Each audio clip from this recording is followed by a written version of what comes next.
वेपसा न तन्यता इंद्रम वृत्रो बिभीभयत।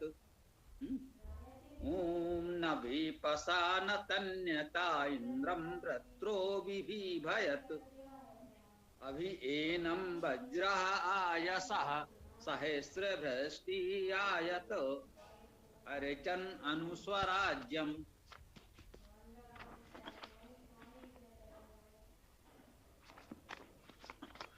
ओम हिंसक नहीं भयभीत कर सकता कभी, विस्तार से या कंपनों से इंद्र को। जो सहस्रों ज्योतिमय है वज्र गतिमय, जो सदा गति शब्द शासन युक्त है। हम करें अर्चन अनुकूल स्वराज्य का।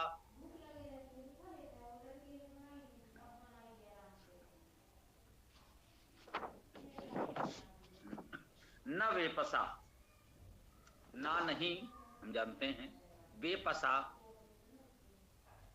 तृतीया एक वचन, वेप द्वारा। सीधा अर्थ तो पहले ये समझे, वेप द्वारा। वेप क्या है तो आपने पढ़ा, वेप धातु का अर्थ है कंपन करना, कांपना। तो वेपसा का अर्थ हुआ कंपन द्वारा। न वेपसा, कंपन द्वारा नहीं। न तन्नते इंद्रम वृत्रो बिभीभयत।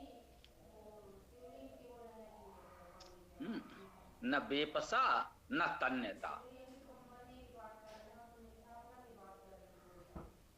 कंपन द्वारा नहीं और न तन्यता, तन्य द्वारा नहीं। ये तन्य क्या है? तन धातु है।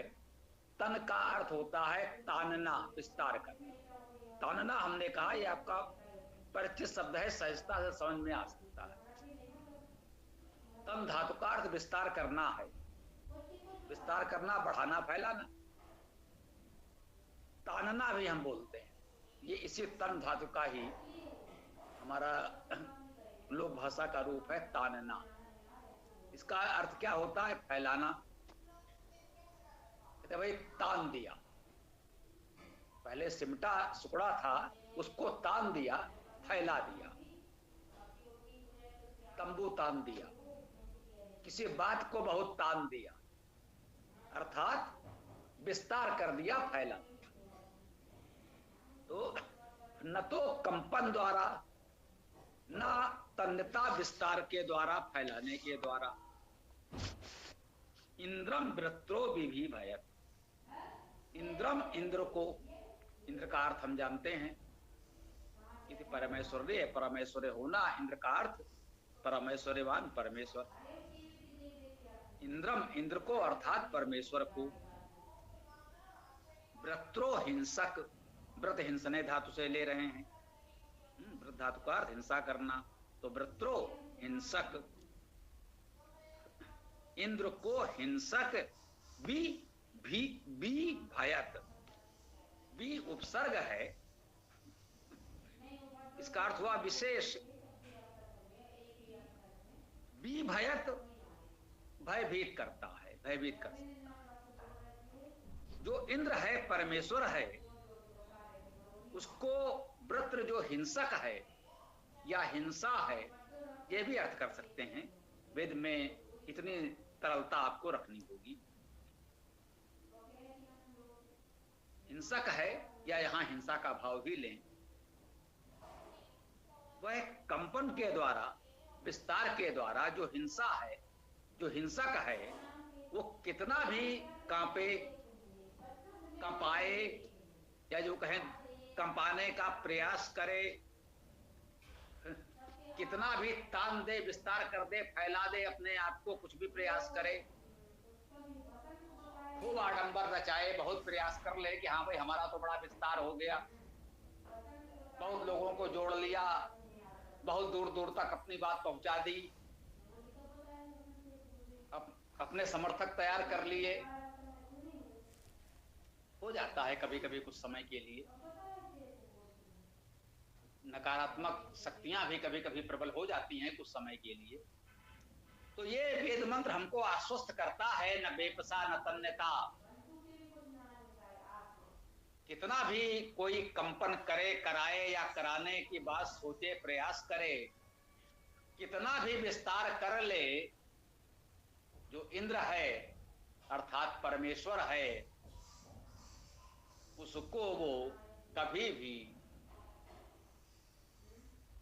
भयभीत नहीं कर सकता है। न तो कंपन के द्वारा, न विस्तार के द्वारा, बहुत तानने के द्वारा, लंबे लंबे छोड़ने के द्वारा, लंबे लंबे फेंकने के द्वारा। आजकल हम लोग देख रहे हैं, चल रहा है समाज में। तो ये सारे आडंबर जितना भी आप रच लें,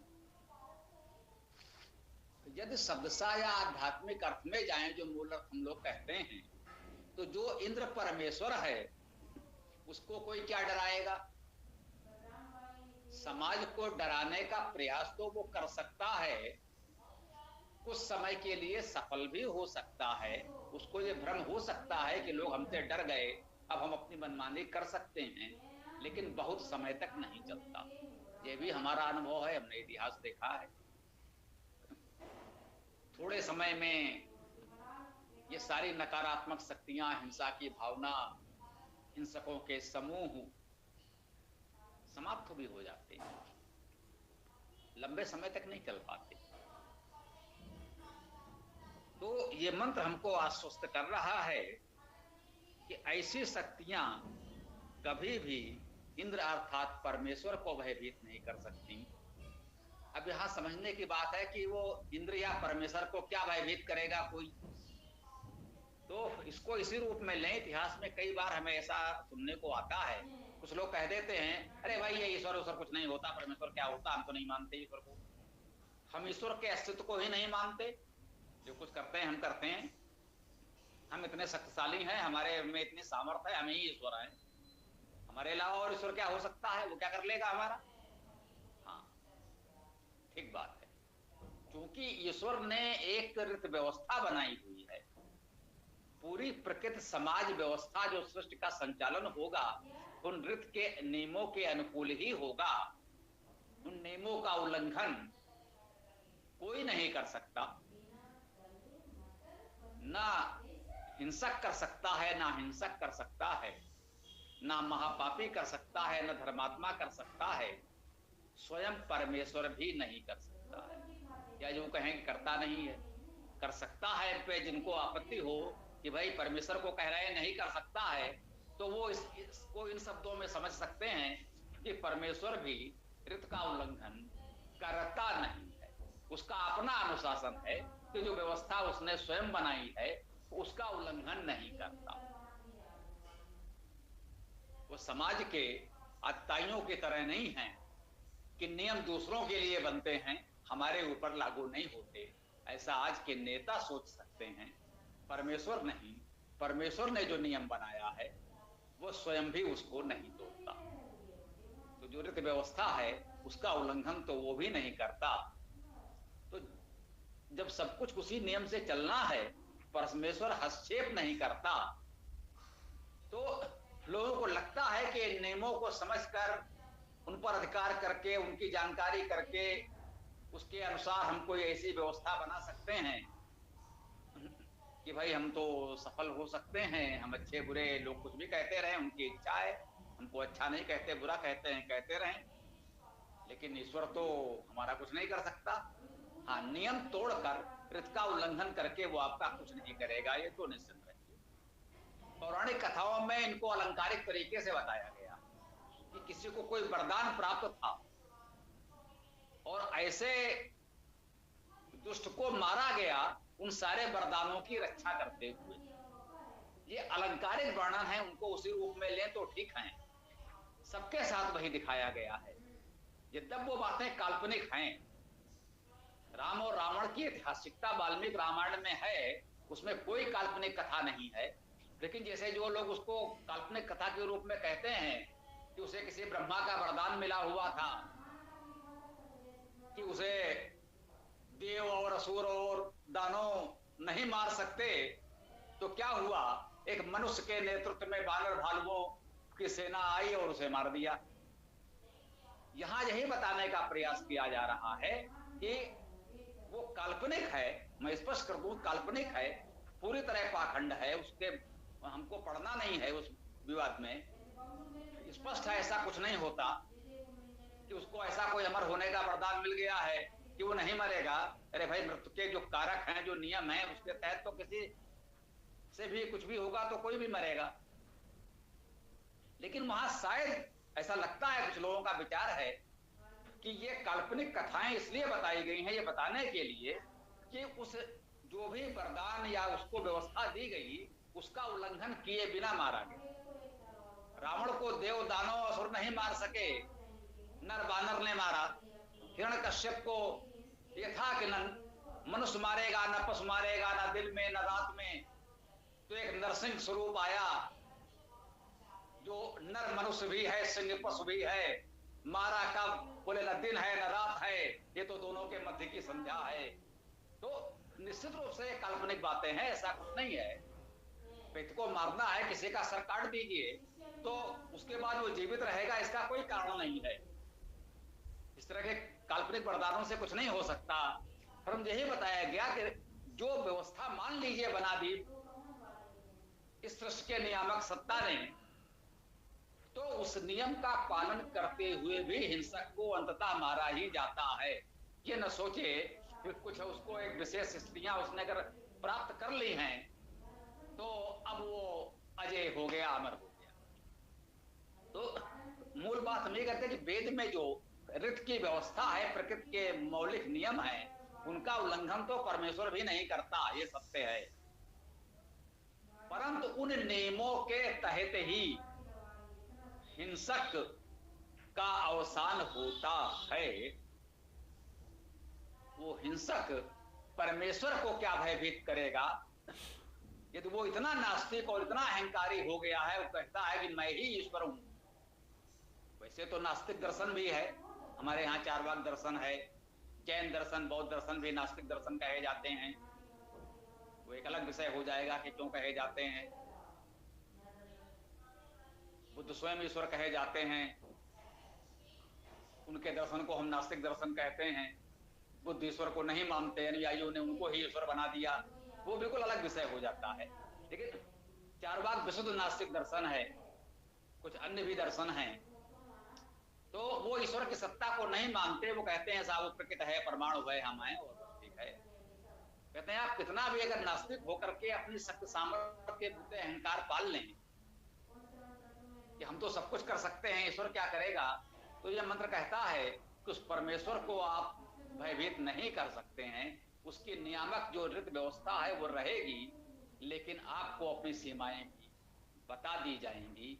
तो दूसरा, सभी वेद मंत्रों में ये नियम है, हमने आपसे पहले भी निवेदन किया है कि हम ईश्वर के गुणों का वर्णन करते हैं वेद मंत्रों में, और उसके साथ यह प्रेरणा होती है कि उसे हमको धारण करना है। इसी से वेद के बहुविध अर्थ प्रक्रिया आती है। आध्यात्मिक अर्थ में तो इंद्र परमेश्वर ही है,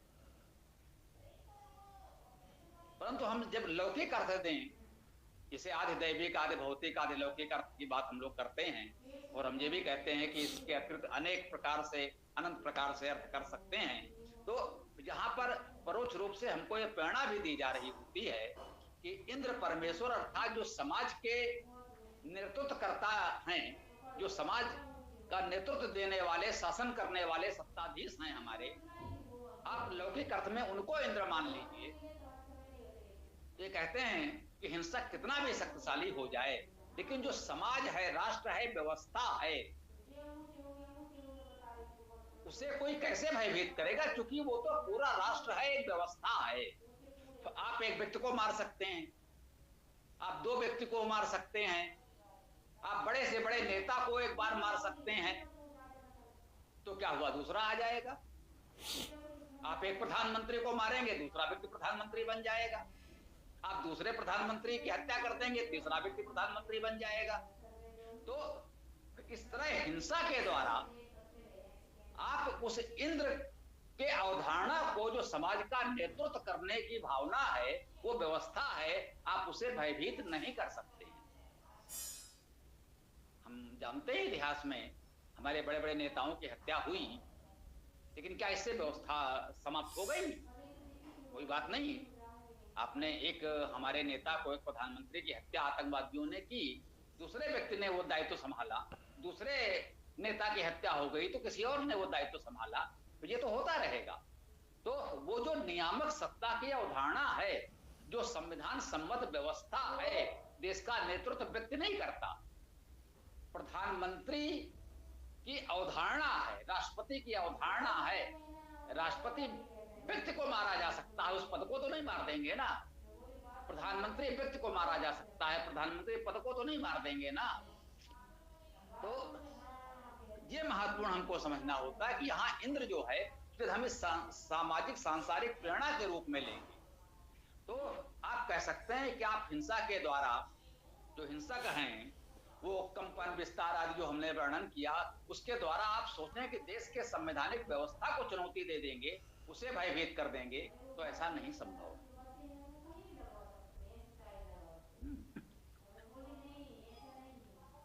अभिएनम वज्रः आयसः, एनम इसको, वज्रः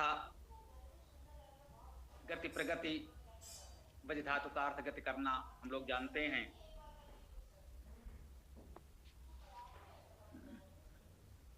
और आयसा में भी अयगतो धातु ग्रहण किया गया है, तो इसमें भी गति का अर्थ है आयसा में। अब इसमें अय धातु का अर्थ तो गति करना, शब्द करना है, शब्द करना भी है, ये भी देखना है हमें। और आय धातु का अर्थ शब्द करना, शासन करना है। अय और आय दो धातुओं से आयसा शब्द बन सकता है। शब्द करना दोनों धातुओं में, आय में गति करना और आय में शासन करना प्रमुख है। गति शब्द करना दोनों में, तो गति शब्द और शासन तीन कार्य हो गए इस आयसा। तो गति करता गतिशील प्रगतिशील का अर्थ हो गया, शब्द करता शब्दशील का अर्थ हो गया, शासन करता सत्ताधीश का अर्थ हो गया। तो कहा इसको आयसा अर्थात गति शब्द शासन करने वाला सहस्त्र भ्रष्टि ही। सहस्त्र तो संख्या है, सहस्त्र हजार हम लोग कहते हैं, संख्या भी है। भ्रष्टि भ्रज धातु है, भ्रज जिसका अर्थ है पकाना, भूनना, परिपक्व करना, परिपाक करना, चमकना अर्थ भी दिया गया। अर्थात हजारों प्रकार से परिपाक करने वाला, पकाने वाला, भूनने वाला, चमकने वाला भी कह लीजिए।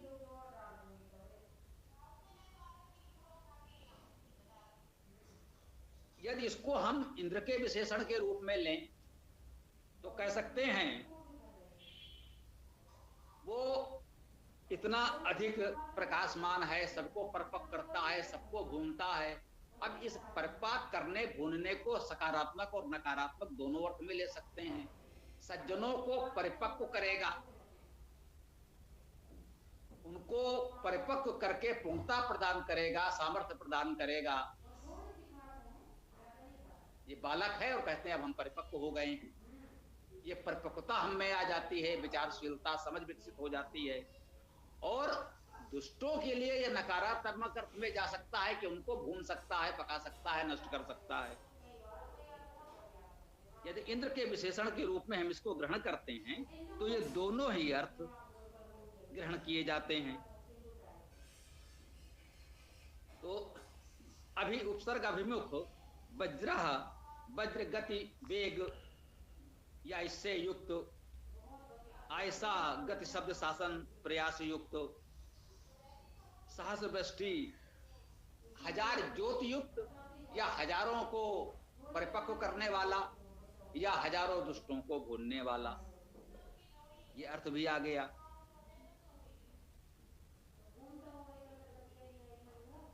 आयत आया,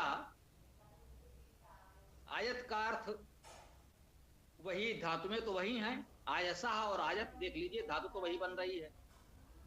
गति करना, शब्द करना, शासन करना, तो वो गति करता है, शब्द करता है, शासन करता है। कैसे? अर्चनन स्वराज्यम, सभी मंत्रों में आ रहा है।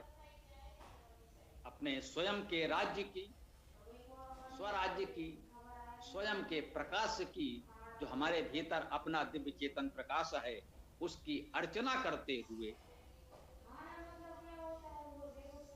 हम सब कुछ प्राप्त कर सकते हैं, शासन करते हैं, शब्द करते हैं। ये सब कुछ उस इंद्र परमेश्वर के विशेषण के रूप में कहा जा रहा है। और सांसारिक अर्थों में प्रेरणा ग्रहण करते हुए हम कह सकते हैं ये सब कुछ हमें प्रयास करना है, हमें प्राप्त करना है। अपने प्रयासों से, साधना से, परिश्रम से हमको भी ये सब गुण सामर्थ्य प्राप्त करना है और ऐसा समाज के हित में हमको कार्य करना है, प्रयास करना है। ये इस मंत्र का भाव हम लोगों ने चर्चा की। अब आगे किसी का कोई प्रश्न हो तो कर सकते हैं, या फिर आप लोग अपना सूक्त पाठ कर सकते हैं। ओम खम ब्रह्म।